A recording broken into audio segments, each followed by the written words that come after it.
Hi guys, welcome back to another video. This one is episode 4 of what do the pros do differently to us amateurs.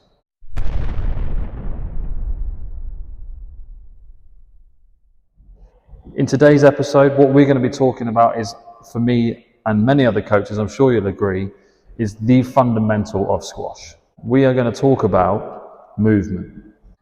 Now I'm going to try and cover different aspects of movement in general, because obviously I appreciate movement is quite a vague topic, and there are lots of different ways we can talk about the movements, whether it be positioning at the ball, how we're moving to the ball, how we move to the back corners. I can go on. So I'm going to try and dive into little bits of those throughout this entire episode. So I'm really hoping if there's something you're struggling with, it can really help you. The first thing I'm going to look at is arguably the most common kind of area of movement that I get in lessons on a day-to-day basis, and that is when we're moving to the dreaded back corners. Now for me, the most common thing that I see when I'm watching squash, and this is something that even I've worked on, that when I'm watching squash at an amateur level, when I'm coaching it, is that we are far too direct to the ball at the back of the court. Now for some of us that might actually sound a little bit counterintuitive, because you're probably thinking, well Curtis, obviously we need to go to the ball. And that is correct. However, there is a line and a way that we need to move to the back of the court to give ourselves as many options and as much space as possible.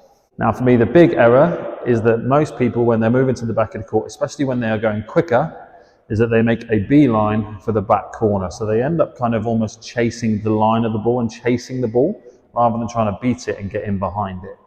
So what most people will do is once they're on the tee here is they'll make a direct line into here, and all of a sudden they're on top of the ball. Now the issue with that is then we're too close, we're actually not behind the ball, so we can't get a proper swing at it, and then we have to start kind of manipulating the swing, moving our hands around the back of the ball just to try and hit a basic straight drive. Now what we actually want to be doing is what I say to people all the time, is actually run with the ball rather than to it straight away. We don't go to the ball until we want to hit it. Now what I mean by that is from this position here, instead of kind of making a beeline for the corner and running straight into here, and you can see now I'm facing the completely wrong way and heading to the corner, is what I want to be doing is actually moving slightly in, but moving backwards into this position here. So now I've got this space here that I can play my straight drive between me and the side wall.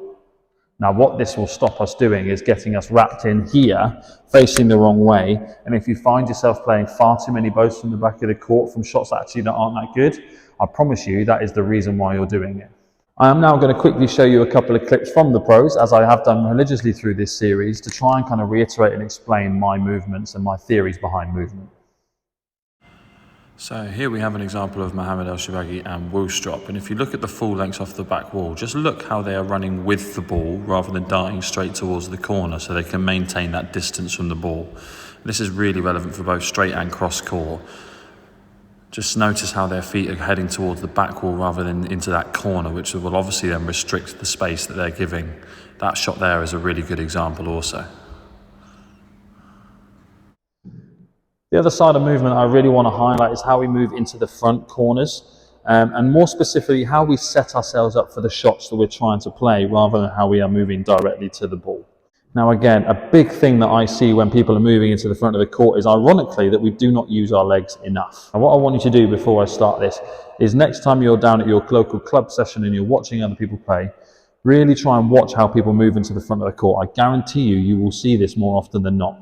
Little disclaimer, this is something that only I've just started to work on in the last 12 months as well, and I can tell you it works. Now, when people are moving into the front of the court, especially when they're under a bit of pressure, is when we're trying to hit a lob, we've got to think about how we're setting ourselves up for that shot. Now, what I see far too often is when people are coming into the front of the court, they'll kind of keep their base a little bit more kind of solid here, and they'll start to kind of use their upper body in here to lean for the ball.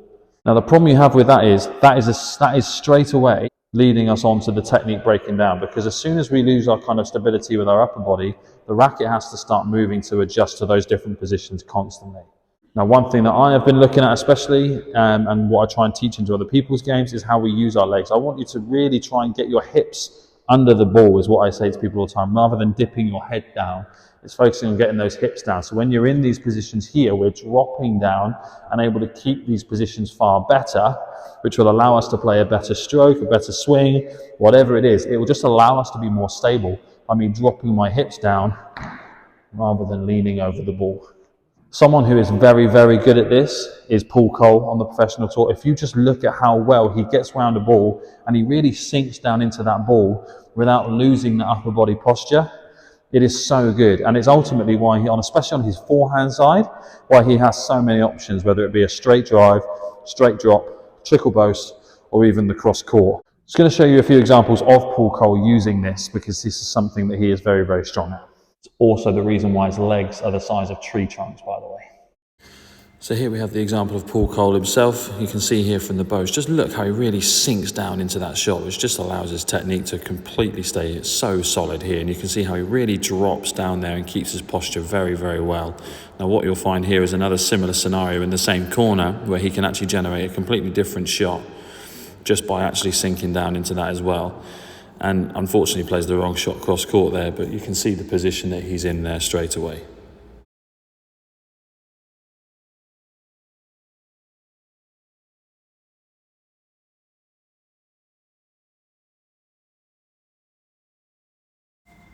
So just look at Paul Cole's position here after Farag's kind of recovery drop there. You can kind of see that his position is high racketed side on, which allows him to really open up and play that cross-court shot, which Ali Farag does get, but a very good position. Now you compare that to exactly the same scenario later on in the game.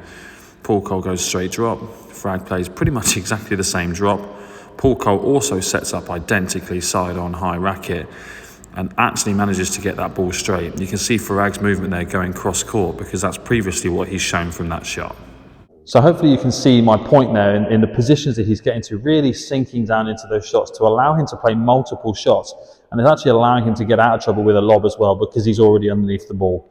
If you find yourself flicking at lobs too much, the risks are happening, and this is a compensation for you not getting low enough and underneath the ball. Your head is telling you need to get under the ball the quickest way now, which will be with the risks if you haven't used your legs.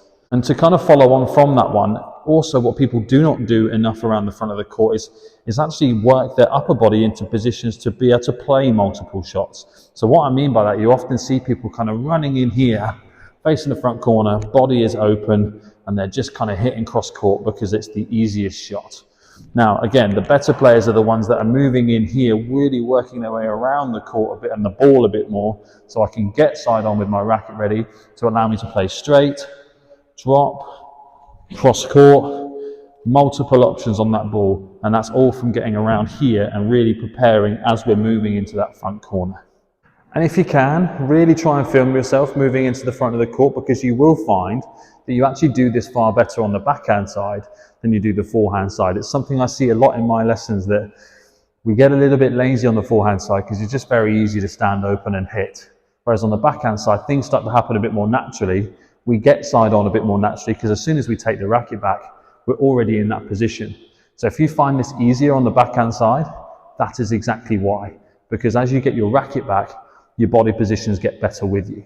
So there we go, guys. I really hope that you found this little brief video on movement very, very helpful. It's something that opened my eyes massively when my coach was telling me about this kind of stuff, and has helped my game massively, whether I'm attacking or defending.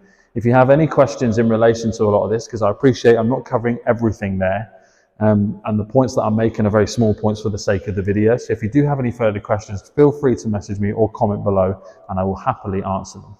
On a side note, if you do want to see more videos like this, comment down below what kind of video it is you want to see, what coaching tips specifically you want me to cover.